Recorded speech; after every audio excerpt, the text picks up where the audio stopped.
Ayan, ang dami na po naming napuntahan mga kapitbahay. At ngayon po, nandito naman po kami sa Liliw, Laguna para mag-explore. Oo nga, nako, alam mo, bukod sa iyo bukod sa iyong kagandahan. Sabi daw? Oo, sabi, ang daming magaganda rito. Tulad dito, ayan. Ayan, parating, Mga kaibigan, makakasama po natin si Miss Donita Rao. Oo, yan. Ganda ko rin yan. Ayun na. Hi guys. Hi Mare. Hi. Yes. Ayan, Ayan. Nako. Ngayon naman, medyo nakumpleto na ang ating team. Nakatanggap pa ng text. Pupuntahan natin si Miss Cora ng Aishi. Ito daw yung pinaka-most famous footwear dito sa Liliw. Oo, Yesterday. Makita yan. Siyempre naman kasi si Donita, parang anak ko na rin. Nagsama na rin kami ng matagal. Yes! Tama! Oo, di ba? Halika na, let's go! Let's go! Sa Aishi! Let's go to Aishi!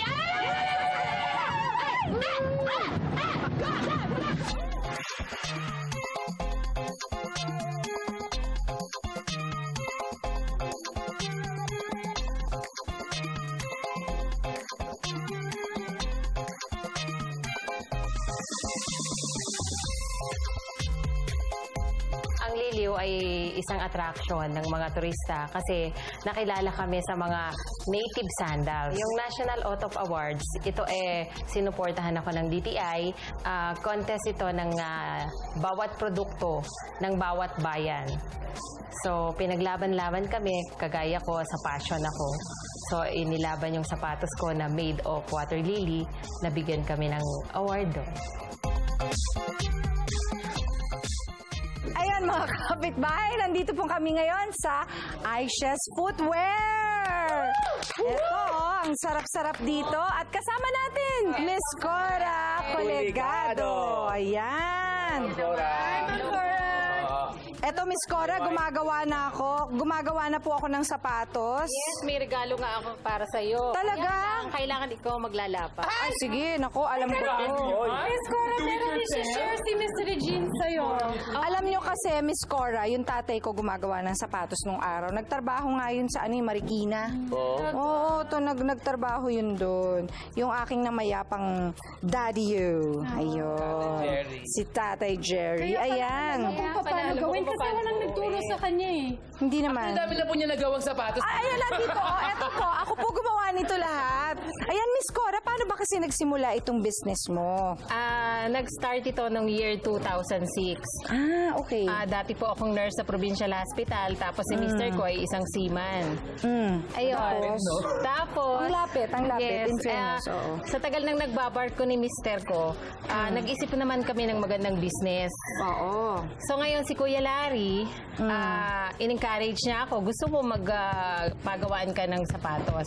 Ayun. Kasi si Kuya Larry yung designer, maglalapat, alam niya na yung lahat. So sa kanya nagsimula. So nag-start ako sa 2 manggagawa.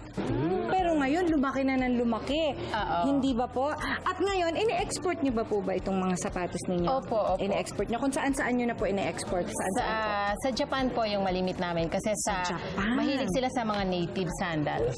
Maganda yon kasi nagkaroon na ng industry dito sa Laguna ng paggawa ng mga tsinelas at ng mga sapatos. Congratulations, Miss Cora. Nakakatulong sa mga tao. Nakakatulong sa mga tao sa pagbibigay ng trabaho. Ano ba ang kinaibahan ng inyong sapatos sa iba? Yung mga sapatos kasi namin, nagsimula kami sa mga native sandals. Ito, may ganito pa sila. Uso to ngayon Yung mga espadrilles. Espadrilles, oo. Pinabalutan siya ng abaka. May sinasabi si Miss Benita. Dahil dyan, natapos mo yan, regalo ako sa'yo. May regalo naman, Grabe naman. Oh, ha? Yay! Wow! May regalo. Yan ako, finish Ayan. Ako actually gumawa nito. Thank you very Ano much. nagtatrabaho? Part-time. Yes. At yung kay Chef Boy. Ayan, pulido. Sinuot ko na. Kapag may suot ka nito, talagang Siyempre, para Pilipino hindi ka. magselos sa Miss Donita, eto sa kanya. Ay, thank you! Kaya pasalamat ako sa regalo ha. Maiwanan mo na kita rito kasi tumawag yung Ay, kumpare may ko. meeting ka, business Nandun na sa meeting. Kamalig. Ay, ganon? Oo, puntahan ko roon. Business meeting yan? Siyempre, drinking session, lahat. Wait! Iwanan na Sir kita. Paalis, ako din medyo sa sideline muna. Sa sideline ka muna. Oo, sige. Pero dalin mo na to, di ba? Ang ganda. Susuotin ko na. Oo. Hanapin ko lang yung size kung medyo malaki lang pa ako. Pero yung anak ko kasi humingi ng pasalubong. So may pupuntahan lang ako sa Oo nga. O, sige. Thank you, ah. Okay. O, sige, see you later. See you later. Palitan natin yung size. Sige, mauna na ako. Ayan, Ako rin. Dito lang. Favor naman, ibili mo naman ako ng uraro, siguro mga isang sako. Ano ba nabibili sa inyo? Chinelas po. Ay, bagay. Tama. Oh, tama po.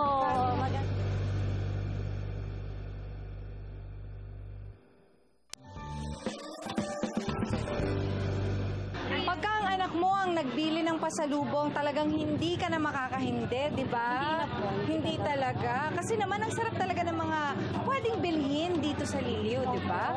Okay, tatawagan ko lang yung kumari ko kasi magbibilin ako, nandun siya sa factory ng ng uraro.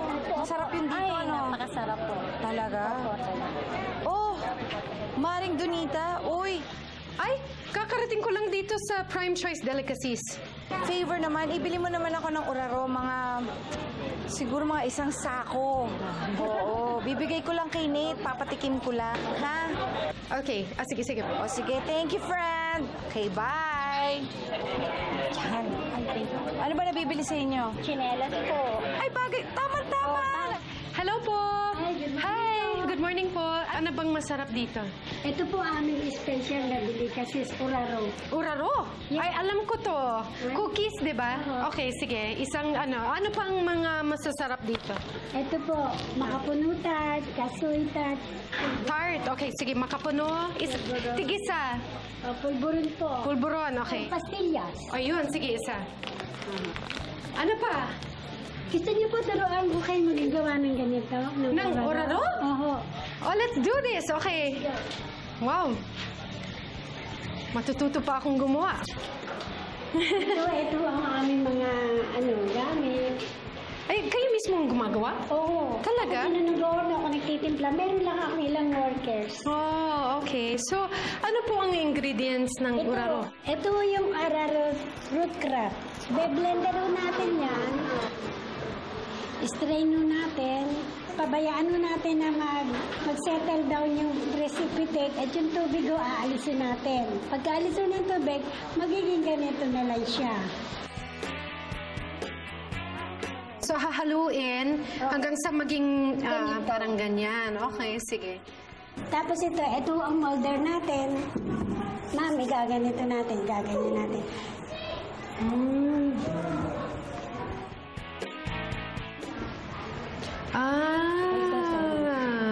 I see. Okay. Sige. Sa bagay. Ganun ba? Sabi niya.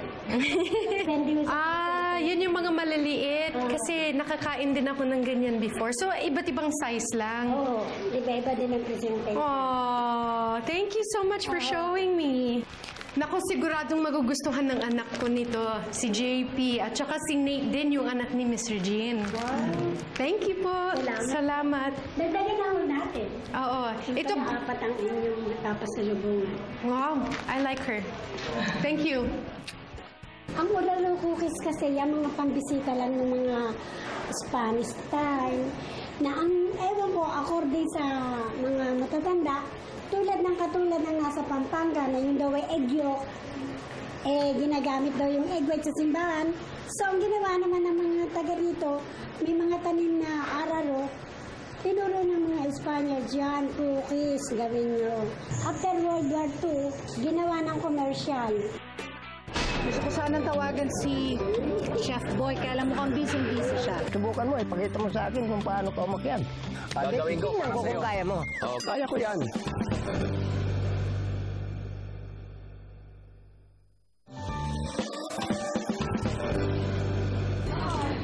Selfie muna sa tsinelas. Why not? Ayan. Okay na yung aking binili na pasalubong kay Donita. Uraro. Gusto ko sanang tawagan si Chef Boy. Kaya alam mo kang busy-busy siya. May meeting, business meeting. Very serious. Kaya hayaan na lang muna natin. Halika, mamasyal tayo.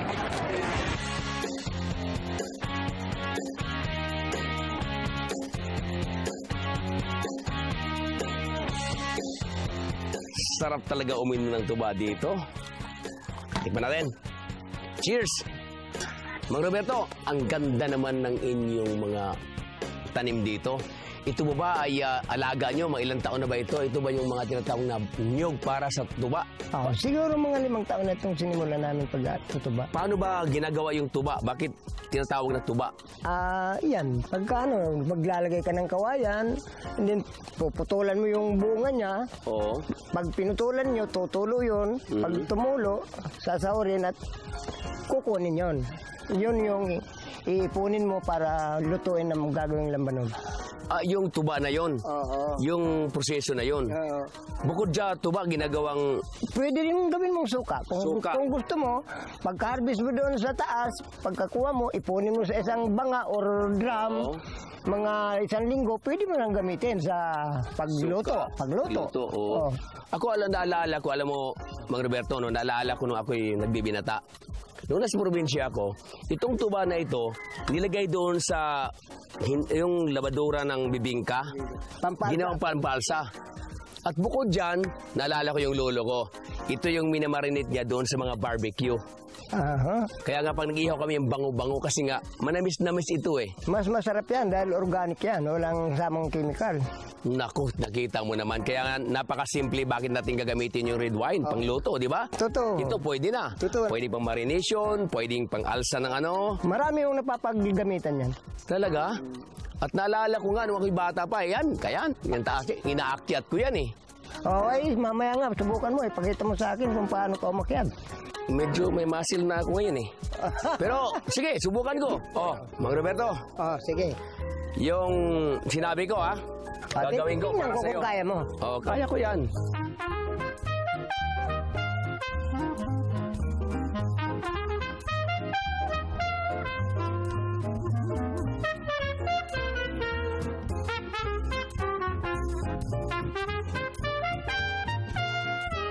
Ayan, ang sarap ng feeling. Kung masusubukan nyo, para ka na sa langit. I'm in the sky! Ito ba ang dahilan? Roberto, halika na. Tara. Sige, tuloy ang kwentuhan natin. Hello, Regine. Papunta na ako dyan. Antayin mo ako. Bye!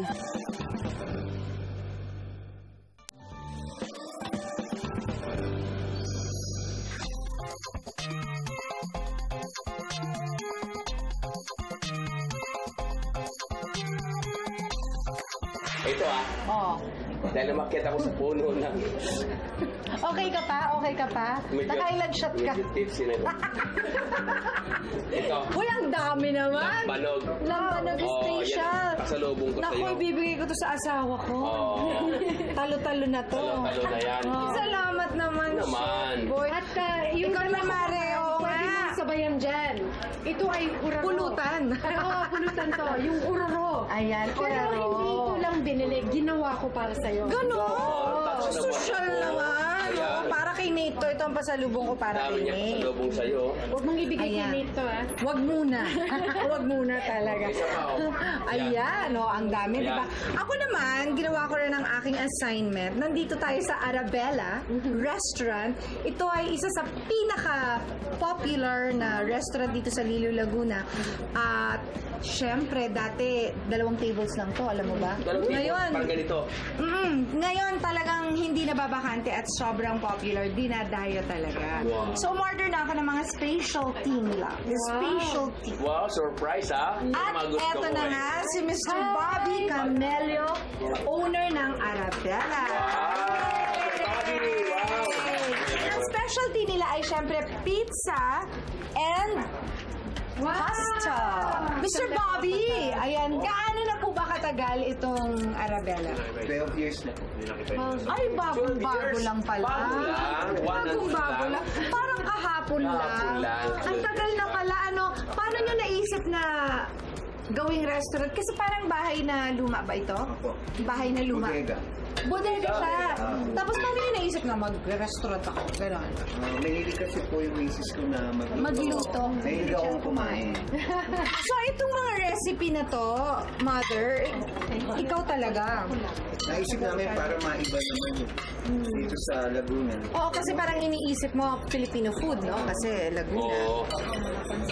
Italian. Alam mo, na-inspire ako sa kanilang presentation. Parang nasa Italy ako. Oo nga eh. Parang nandun ako sa Bella. Sa Italy, di ba? Sa Italy. Diyan lang yan sa Italy, yung dyan sa kanto. Oo. Hindi talaga na, nasa ako sa Sardinia, di ba Italy yun? Ganito ang mga presentations nila. Thin crust, ang ganda ng presentation, ang ganda ng plato.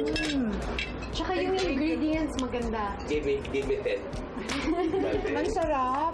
Try ko nga. Kumain ka na? Ay, wala akong pakialam sa inyo. Gutom ako. Wala din akong pakialam sa inyo. Akin to. Thank you so much. Ang sarap-sarap ng pagkain. Sobrang sarap, diva talaga. Ayan.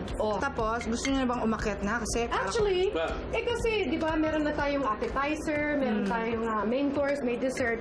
Ito, gusto ko yung aperitif. ano yung aperitif? Yung parang yung cheese and wine relaxation para mag-digest yung food. So, para mag-digest yung food, gusto ko, kakanta ka. At hindi na ako sasama ngayon kasi nasaktan ako sa sinabi mo kanina. Ano mo sinabi mo kanina?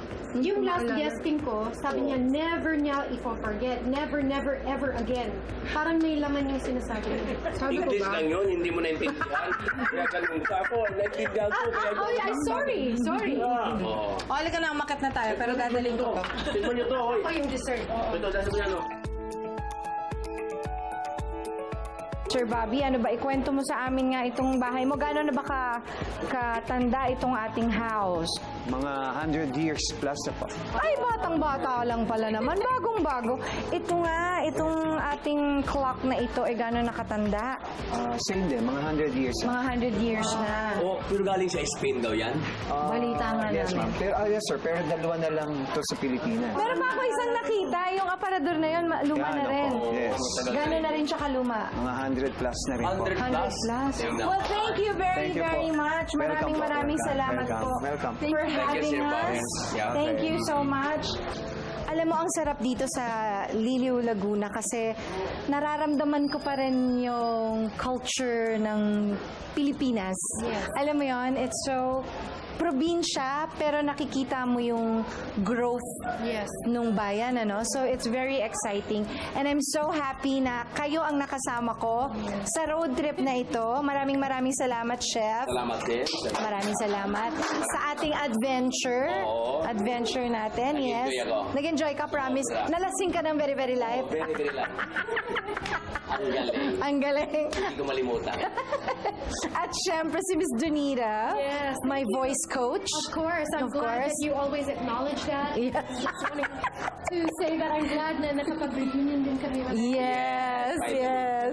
But before that, I'd like to say thank you to Mayor Erickson Sulibit, Vice Mayor Pablo Orioste, and Miss Mary Maylene Sulibit, at ang lahat ng bumubuo ng Liliw Tourism Office. Maraming salamat po. Maestro Tribe Drum Beaters and Mr. Rick Boralio, Indak Turismo, Liliw, Laguna. Maraming salamat po muli mga kapitbahay sa panonood ninyo. Till next week, magkita-kita ulit tayo dito sa Sarap Diva.